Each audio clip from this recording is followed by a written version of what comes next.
The porch light was on, but the house was dark. Ethan noticed that first. The bulb burning over an empty doorway. Everything else, black. No television. No voices. No movement behind the curtains. He knocked. Nothing. He knocked again, harder. Still nothing. His father's truck sat in the driveway. Engine cold. Keys still in it. 2 nights ago, his father had told him not to come. Told him twice. In a voice Ethan hadn't heard since the year his mother died. He came anyway. He always did, when it mattered. The door was unlocked. Inside, the family dog paced in tight, anxious circles, nails clicking against the floor. And on the kitchen table, under the only light still on in the house, lay an old magazine, folded open. To a photograph circled so many times in red ink the paper had worn thin. A young woman, green dress, laughing at something outside the frame, at a party that ended almost 30 years before Ethan was born. She had his mother's exact smile, and the date at the bottom of the page put her there the year his mother would have been 11 years old. Ethan stood in his father's kitchen at midnight and realized something he had never once considered in 34 years. He did not know this house at all. Ethan Cole taught 10th grade history 40 minutes from the town he grew up in. He drove the same blue hatchback since grad school. He called his father every Sunday. 6 o'clock. No exceptions. Once a month, he made the drive home to Ashwood Hollow. 2 stoplights. 1 diner. A hardware store that still cashed checks. People in Ashwood Hollow noticed things. They noticed when the Coles stopped hosting their annual 4th of July barbecue, the year after Diane died. They noticed when Walter started shopping 2 towns over instead of the market on Main Street, where people used to stop him just to ask about old cases. Nobody asked why. Small towns had their own kind of manners. Watch everything, comment on nothing, wait for the story to come to you eventually. It never had. Until now. His father, Walter Cole, spent 31 years as a county detective before retiring to the house at the end of Birch Hollow Road. The same house Ethan grew up in. Walter was careful. He measured every word twice before he said it out loud. After Ethan's mother died 6 years ago, something in Walter closed like a door. He still laughed at Ethan's jokes. He still fixed the gutters every October. But there were rooms in him now that stayed dark. One of them was literal. Walter's study, off the back hallway, had always been off limits. Not locked, just understood. As a boy, Ethan never questioned it. As a man, visiting once a month, he started noticing things. The study door, always open during the day when Ethan was a kid, stayed shut now. A brass lock appeared on the bottom desk drawer that spring. New, out of place on furniture that old. Twice that summer, Ethan walked in on his father hanging up the phone too fast. Wrong number, Walter said the first time. Telemarketer, he said the second. Ethan didn't push. That wasn't how they worked. His mother used to be the one who asked hard questions. Without her, father and son orbited close but never quite touched the center. Then the drive started. Long ones. Alone. Weekday evenings, no explanation. Walter lost weight he didn't have to lose. Once, dropping off a fishing rod on a random Tuesday, Ethan found his father standing in the driveway, just staring down the empty road, like he was waiting on a car that wasn't coming. "You good, Dad?" Walter smiled the smile he used when he wanted a conversation to end. "Fine, son. Just thinking." Thinking about what, he never said. One Sunday in April, Ethan arrived early and caught his father standing at the kitchen window, phone pressed to his ear, voice pitched low. "I know how long it's been," Walter said, before he noticed his son in the doorway. He hung up fast, dropped the phone into his pocket like it had burned him. "Everything okay?" Ethan asked. "Fine." Walter turned back to the stove. "Just an old case. Loose end." Detectives didn't usually chase loose ends 31 years into retirement. Ethan noticed that. He filed it away and said nothing, the same way he'd learned to say nothing about the locked drawer, the closed door, the long silent drives. Some silences, in that house, had always felt like part of the furniture. He just hadn't realized, until that Friday text, how much weight they were holding up. Then Friday came. "Don't come this weekend." "I mean it, Ethan. Stay away. I'll explain everything soon. I love you." Walter didn't text like that. He used full sentences, correct punctuation. 31 years of writing reports that had to hold up in court does that to a man. This message had a different rhythm. Faster. Something close to panic wearing a calm disguise. Ethan called. For rings. Voicemail. He called again. Same thing. He told himself it was nothing. A bad mood. Maybe even a woman his father was too embarrassed to mention yet. He told himself that through a dinner he didn't taste, through a movie he didn't watch, through 2 hours staring at his bedroom ceiling. At 11:40, he got in his car anyway, just to see the porch light, he told himself, just to make sure. Then he'd turn around and go home. He did not expect what he found when he got there. Nothing about that drive prepared him for it. Not the porch light, not the silence, not what waited on the kitchen table. The dog wouldn't stop circling. Ethan crouched, pressed a hand to its side, felt its heart racing under the fur. His own chest matched the rhythm. His father's phone sat on the counter, still charging, screen dark. His wallet beside it. His keys, the spare set, hung untouched on the hook by the door. A careful man does not leave his phone behind. Not a man who spent 3 decades reading crime scenes for a living. Not unless something moved faster than his habits could keep up with. The back door stood open 3 inches, swaying slightly. Outside, 2 sets of boot prints cut through the soft dirt near the tree line, both heading the same direction, neither one dragging. Not a struggle, a choice. That thought didn't comfort Ethan the way it should have. Back inside, he found the study door open, first time in longer than he could remember. The bottom desk drawer, brass lock and all, hung open too. Pried, not picked. A fresh silver scratch cut across the old wood where a screwdriver had done the job in a hurry. Inside, a small stack of newspaper clippings, rubber banded together. A manila folder, edges soft with handling. And underneath both, a battered microcassette recorder. A single tape inside, labeled in his father's block handwriting. MV, personal notes. October 1988. On top of the folder, 4 words, same handwriting. M. Voss, 1988. Open. Ethan's hand hovered over all of it. Behind him, on the kitchen table, the magazine sat open to that same photograph. The laughing woman in green. His mother's face on a stranger from a year that made no sense. He almost called the sheriff's office right then. Thumb actually on the number. Then he stopped, because of one detail that wouldn't stop snagging in his mind. I'll explain everything soon. Not help, not emergency. His father hadn't been taken. His father had left, on purpose, in the middle of the night, and tried, badly, in a hurry, to keep his own son from following him into it. Ethan sat down at the kitchen table, picked up the recorder, and pressed play. Static. Then a young man's voice, low and unsteady, recorded in a car by the sound of the engine humming underneath. October 14th. Case log, off the record. Don't know why I'm doing this. Guess I want somebody to know, even if it's just me, 10 years from now. A pause. A breath. Her name's Margaret Voss. Works for a state senator's office. 23 years old. She came to me tonight, not the department, me. With bruises on her arm, she tried to hide with a sleeve. She's engaged to a man named Hargrove. Old family. Old money. The kind of name that makes captains nervous. She says if she goes to anyone official, he'll bury it. Says his father already has, twice, with other girls before her. Says nobody will believe a rookie detective over a name like that. Another pause. Longer this time.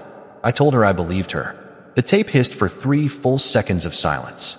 I told her if it ever got bad enough, I'd help her disappear. God help me, I meant it. The tape kept rolling. Ethan almost stopped it there, but his thumb slipped, and the recorder jumped forward to a second entry, dated 3 weeks later. The same low voice, now rough with something like fear. November 4th. She's gone. Told her about the gala, the side exit past the kitchen, the car I'd have waiting. Told her not to look back once. A long breath. Traffic noise in the background, tires on wet road. I filed the report myself an hour ago. Said I found nothing. First lie I ever put my name to as a detective. Not the last, I don't think. Silence. Then, quieter. I hope I did the right thing. The recording clicked off. Ethan sat in the dark kitchen a long time before he could move again. He understood, now, what the folder was. Not a cold case his father failed to solve. A promise his father had kept for 31 years and never told a living soul. 3 weeks after that recording, Margaret Voss vanished from a black-tie fundraiser called the Union Gala. She was never seen again. Case closed, officially, as unresolved. Nobody but Walter Cole ever knew it wasn't unresolved at all. It was finished the night he helped her disappear. Ethan remembered, suddenly, something his mother said once, years ago. Half a joke, half not. I had a sister once. never really got to know her. She'd laughed it off before he could ask more. He wished, now he'd asked anyway. Ethan kept going through the folder. More clippings, a few photographs. Then one stopped him cold. A small square photograph, edges soft, colors faded. A baby, maybe 6 months old, wrapped in a blue blanket, sleeping. Written on the back, in a hand that wasn't his father's. He has Diane's eyes already. Thank you, Walter, for letting me see him grow, even from this far away. Ethan turned the photo over twice, like a second look might change what it said. The baby in the photograph was him. But this woman had vanished 31 years ago, before Ethan was born, before his parents had even met. How did a woman who disappeared before his birth have a photograph of him as an infant? He set the photo down like it might burn him, and understood, for the first time, exactly how deep his father's secret went. He kept digging, and found more.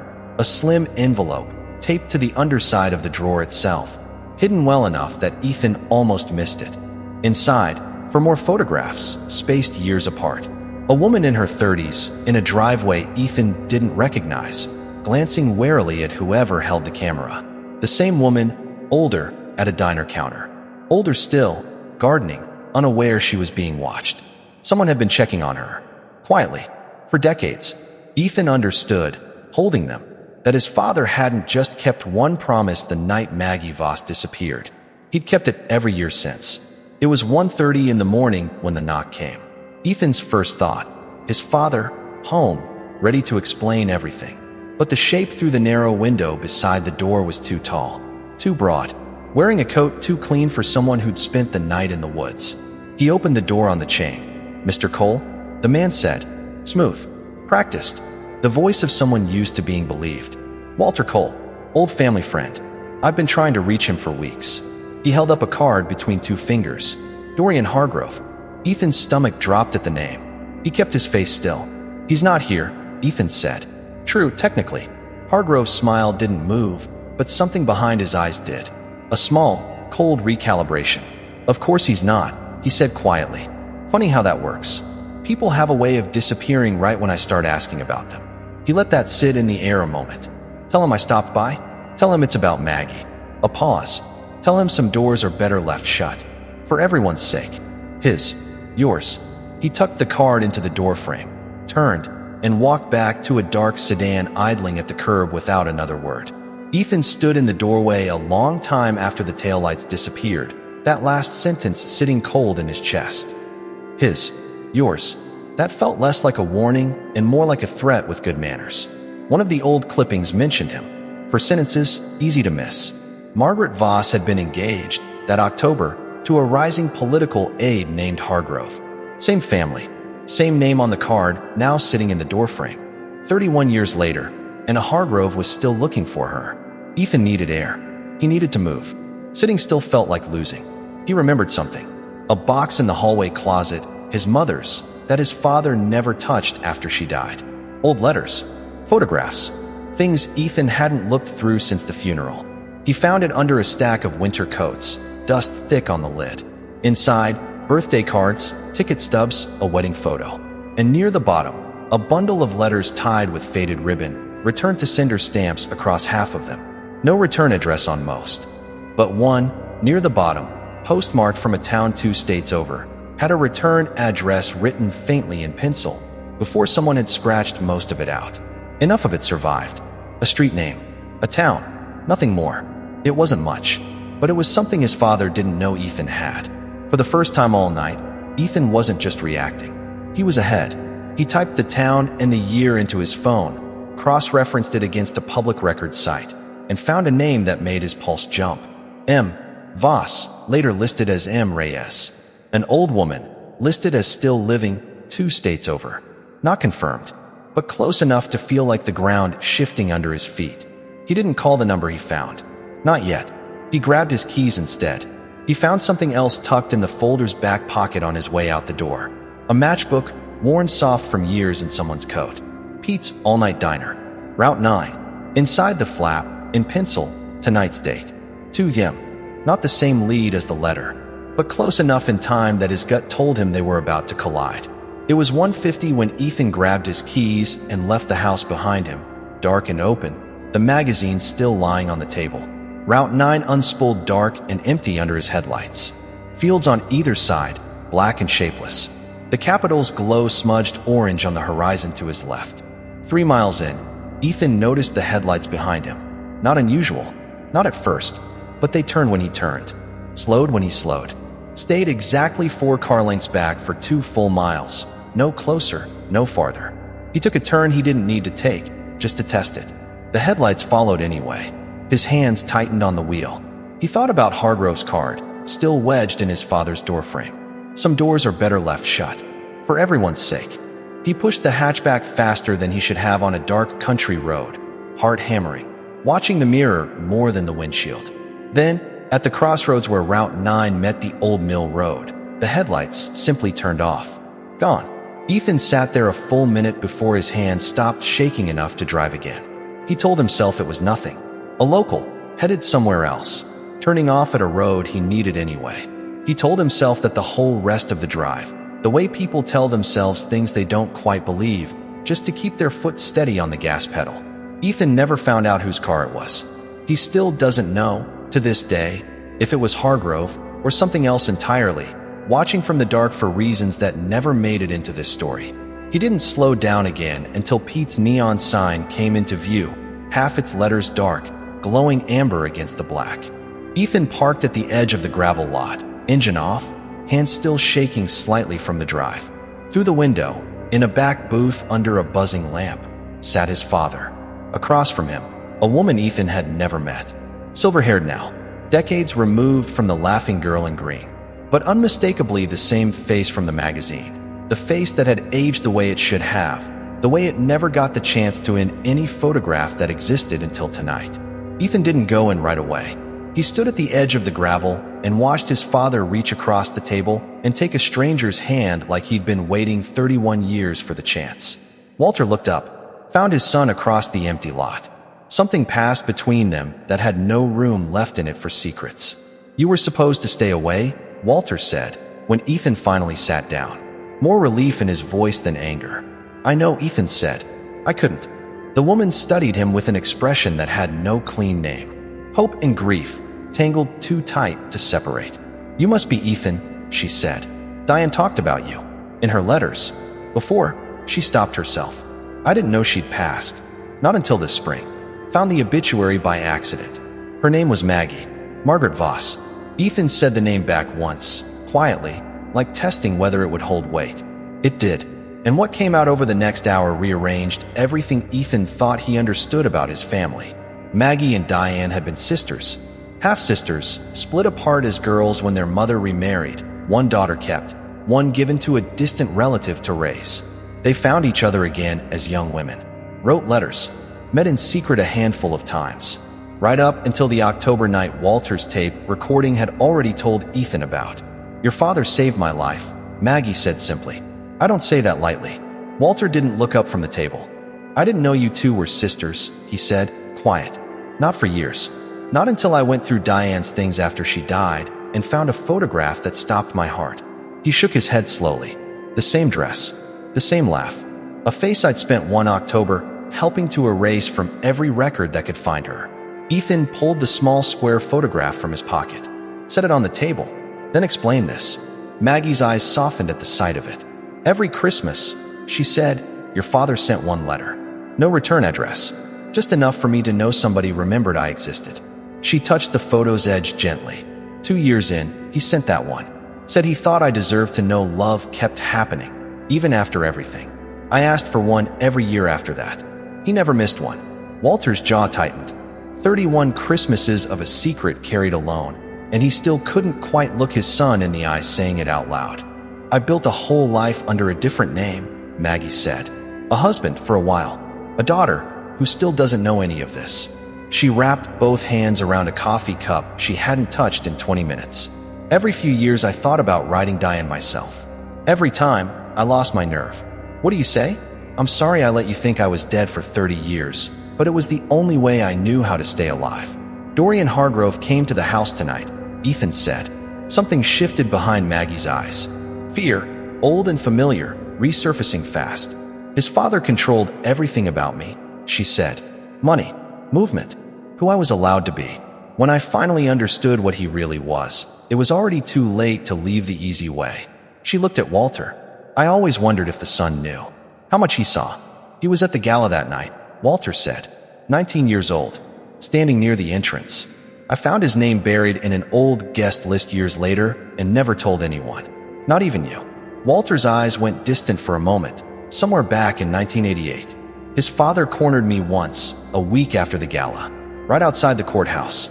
Walter's voice hardened at the memory. Told me, real polite, that some cases were better left unsolved. Said my captain would understand if I let this one go quiet. He paused. I told him I already had. He almost smiled, bitter and brief. He never knew how true that was. Ethan thought about the sedan on Route 9, headlights matching his every turn for 2 miles before vanishing at the crossroads, and said nothing. Some questions he was starting to understand didn't get answered in one night. There was a letter before yours, Walter said to Maggie Lowe, a few weeks back. Same handwriting as I remembered from 30 years ago, or close enough to fool me for about a day. Asked to meet somewhere public. I almost went. His hand tightened around his coffee cup. It wasn't you. I still don't know who sent it, or why. Maggie went very still. Neither do I. Nobody said anything for a moment. Somewhere in all of it, Maggie had mentioned a daughter of her own, grown now, who still didn't know any of this. Ethan wondered, quietly, whether a conversation like this one was still waiting out there for somebody else, on some other night not yet arrived. Diane would have wanted to know you, Ethan finally said. So would I? So now we do. Maggie's smile trembled. For a moment, none of them said anything. 3 people in a chipped booth, 31 years of silence finally, carefully, coming apart. Your mother used to say you had her stubbornness, Maggie said, wiping her eyes, laughing despite herself. Now I believe her. Most people stay home when they're told to. Most people didn't grow up with a detective for a father, Ethan said. You pick up a few habits. Walter huffed something close to a laugh. First easy sound he'd made all night. He reached over and squeezed his son's shoulder once. Hard. Not many words. Just enough contact to say what he meant. They stayed until the sky outside started to lighten, trading the pieces of a story none of them had ever gotten to tell whole. By the time they stood to leave, the diner's night waitress had refilled their coffee twice without being asked, watching the 3 of them with the quiet curiosity of someone who suspected she was witnessing something she'd never fully understand. Ethan drove his father's truck home in the gray early light, Walter following behind with Maggie in the passenger seat. At a red light, he opened the magazine one more time, resting on the seat beside him. Flipped past the photographs of chandeliers and men in black tie he didn't recognize. Found a second photo, smaller, tucked near the back among the event sponsors. A young man, half in shadow near the gala's entrance. Unlabeled, unremarked on, younger by 30 years. But the face was unmistakable. Dorian Hargrove had been at that gala too. Not just born into what came after. He'd been there himself. A teenager in the background of the night, his father's fiancée vanished. Which meant the story he told everyone, that he barely remembered the woman his family spoke of in hushed, bitter tones, might not be true at all. Ethan closed the magazine and said nothing. Some doors, Hargrove had told him, were better left shut. Ethan was starting to think he didn't agree. Later that morning, standing in the driveway as Maggie's ride arrived to take her back to the motel where she'd wait until they could all sit down properly, Walter caught his son by the arm. He looked older than Ethan had ever seen him. And something else, too. Unfinished. There's one more thing, Walter said quietly. One more thing I never told you. About that night. About her. He stopped there. Didn't finish the sentence. Just looked at his son for a long moment, like a man deciding whether some doors were his to open at all. And then he simply turned and walked back toward the house, leaving the rest of it behind him in the morning light. Ethan stood in the driveway a long time after the door closed behind him, the way he'd stood in that same driveway as a boy, waiting for answers his father wasn't ready to give yet. Some things he was starting to understand ran in families. Not just eyes, or laughter, or stubbornness. Silence did too. So what didn't Walter say? Was it about the fake letter that brought him out that first false night? About what Dorian Hargrove really saw as a 19-year-old boy standing in the shadows of that gala? Or something about Maggie herself? Something even she doesn't know he's carrying? And who was in that car on Route 9, for lengths back? matching Ethan turn for turn before vanishing into the dark. Some mysteries close all the way. This one, Ethan is starting to realize, might only close halfway, and the other half might belong to someone who isn't ready to let it go yet. If you had to guess, right now, what do you think Walter never said? Was it about Hargrove, about the letter, or something nobody in this story has mentioned at all? Put your theory in the comments below, because some of you are going to be closer than you think. And if stories like this one stay with you after they end, subscribe for more.